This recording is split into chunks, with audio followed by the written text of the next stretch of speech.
بسم اللہ الرحمن الرحیم۔ السلام علیکم ورحمۃ اللہ وبرکاتہ۔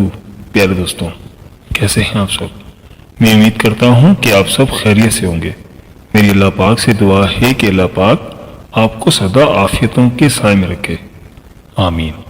پیارے دوستوں، آج میں جن قرآنی کلمات کا وظیفہ لے کر آپ کی خدمت میں حاضر ہوا ہوں وہ بہت ہی پیارے کلمات ہیں۔ یہ ایسے کلمات ہیں کہ جن کو کسی بھی مشکل میں پڑھا جائے تو وہ مشکل حل ہو جاتی ہے۔ رزق کی تنگی کے لیے یہ کلمات پڑھے ہیں تو رزق کی تنگی دور ہو جاتی ہے، اور اگر یہ کلمات کسی حاجت کے لیے پڑھ جائیں تو اللہ کے فضل و کرم سے وہ حاجت پوری ہو جاتی ہے۔ نیز کسی بھی مقصد کے لیے آپ پڑھیں تو اس مقصد میں آپ کو لازمی کامیابی ہوتی ہے۔ دوستوں، ویڈیو میں مزید آگے بڑھنے سے پہلے آپ سے گزارش ہے، اگر آپ نے ابھی تک ہمارا چینل سبسکرائب نہیں کیا تو آپ سے گزارش ہے کہ ہمارے چینل کو سبسکرائب کر لیں اور ساتھ ہی لگے بیل کے بٹن کو بھی دبا دیں، اس سے آپ کو ہماری ہر نئی اور آنے والی ویڈیو کا نوٹیفیکیشن سب سے پہلے ملتا رہے گا۔ دوستوں، یہ کلمات بہت ہی پیارا اور خوبصورت ہیں۔ حسبنا اللہ و نعم الوکیل، یعنی میرے لیے میرے اللہ ہی کافی ہے جو میرا وکیل ہے۔ دوستوں، جب بندہ یہ گمان کر لیتا ہے کہ اس کے لیے اس کا اللہ ہی کافی ہے تو پھر اللہ تعالیٰ اس کو کسی کا محتاج نہیں ہونے دیتا۔ یہ کلمات سورہ آل عمران کی ایک آیت کا حصہ ہیں۔ آج کی ویڈیو میں آپ کو انہی کلمات کا ایک ایسا مجرب اور قیمتی وظیفہ بتاؤں گا کہ جس کو آپ اپنی کسی بھی حاجت کے لیے کریں گے تو انشاءاللہ تعالیٰ آپ کی وہ حاجت ضرور پوری ہوگی۔ بہت ہی نایاب عمل ہے، آپ نے اس کو کسی صورت مس نہیں کرنا۔ یہ خاص وظیفہ آپ کو کیسے کرنا ہے اور کس وقت کرنا ہے، یہ سب جاننے کے لیے ویڈیو کو آخر تک دیکھیے گا اور کہیں سے بھی اسکپ نہیں کیجیے گا تاکہ اس اہم ویڈیو کی کوئی خاص بات آپ سے رہ نہ جائے۔ دوستوں، یاد رہے یہ وہی کلمات ہیں جو حضرت ابراہیم علیہ السلام نے جب پڑھے جب ان کو آگ میں پھینکا جا رہا تھا۔ آپ علیہ السلام کی مبارک زبان پر اس وقت یہی کلمات تھے، حسبنا اللہ و نعم الوکیل۔ پیارے دوستوں، یہ واقعہ کچھ اس طرح سے ہے کہ جب حضرت ابراہیم علیہ السلام نے اپنی قوم کے بتوں کو توڑ ڈالا تو اس پر نمرود سخت برہم ہوا اور اس نے حکم دیا کہ بہت بڑی آگ جلانے کا انتظام کیا جائے۔ کئی دنوں تک لوگ ایندھن اکٹھا کرتے رہے۔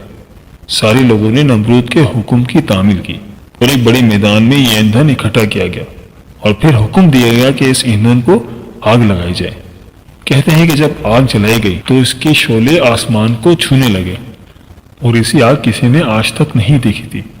3 میل فاصلے پر بھی اگر کوئی پرندہ اڑتا تو وہ گر کر خاک ہو جایا کرتا تھا اور اس آگ کے قریب کوئی نہیں جا سکتا تھا، اتنی بڑی آگ تھی۔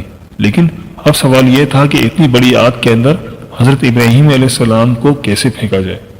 تو اس وقت ایزان نامی شخص نے منجنیق تیار کی جو اس سے پہلے کسی نے نہیں بنائی تھی، اور لوگوں نے حضرت ابراہیم علیہ السلام کو پکڑا اور رسیوں میں جکڑ دیا۔ تو اس وقت حضرت ابراہیم علیہ السلام کی زبان پر یہی مبارک کلمات تھے، حسبنا اللہ و نعم الوکیل، یہ مالک تو ہی ہے، تو ہی میرا معبود ہے، تیرے سوا کوئی نہیں ہے، تو ہی میرے لیے کافی ہے، تو ہی میرا کارساز ہے اور تجھ پر ہی میرا بھروسہ ہے۔ اس وقت یہی کلمات تھے جو آپ علیہ السلام کی زبان مبارک پر تھے۔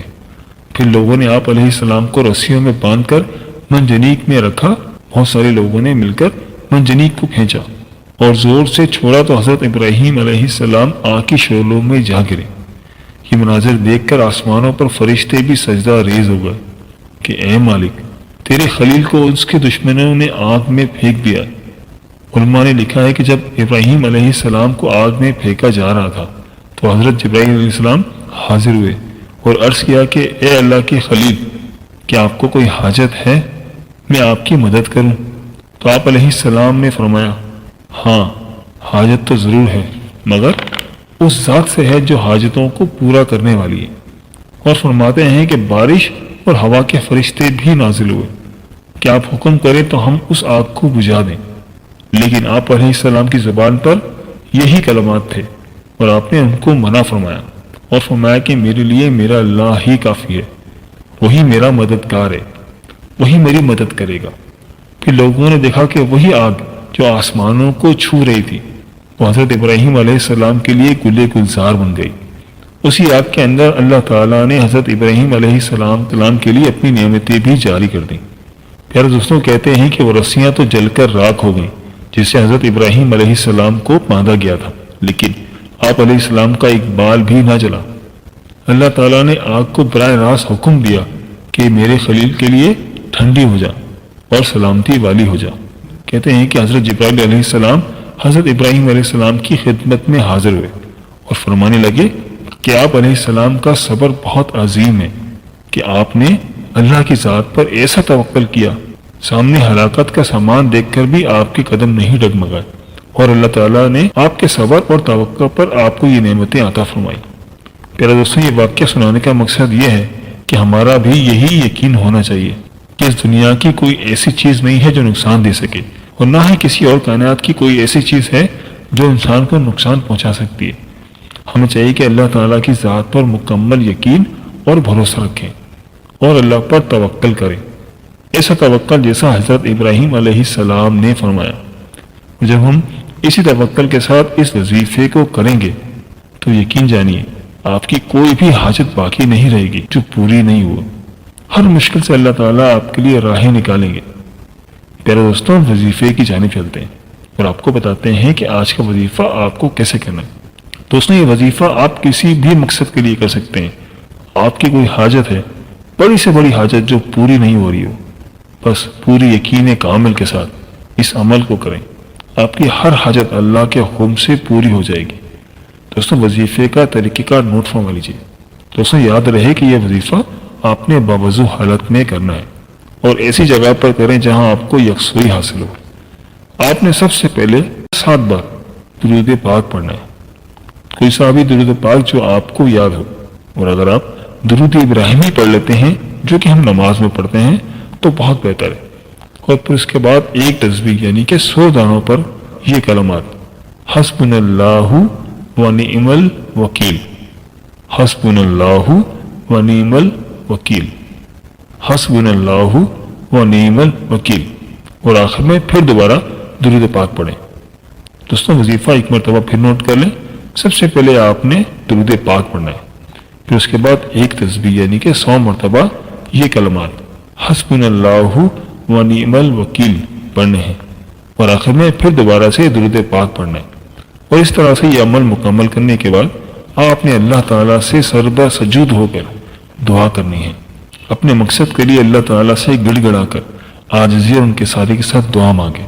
جتنا یقین اور اللہ کی ذات پر توکل کے ساتھ یہ وظیفہ کریں گے اتنی ہی جلدی آپ کی دعا قبول ہوگی۔ دوستوں، خود بھی پورے یقین کے ساتھ اس عمل کو کریں اور اپنے پیاروں کے ساتھ بھی اس عمل کو لازمی شیئر کریں۔ دوستوں، ہم امید کرتے ہیں کہ آپ کو ہماری آج کی ویڈیو ضرور پسند آئی ہوگی۔ اگر ویڈیو پسند آئی ہے تو ویڈیو کو لائک کر دیں۔ دوستوں، سبسکرائب کرنے کے ساتھ ساتھ ہماری ویڈیوز کو لائک بھی کر دیا کریں، اور کمنٹ باکس میں اپنی قیمتی رائے کا اظہار ضرور کیجیے گا۔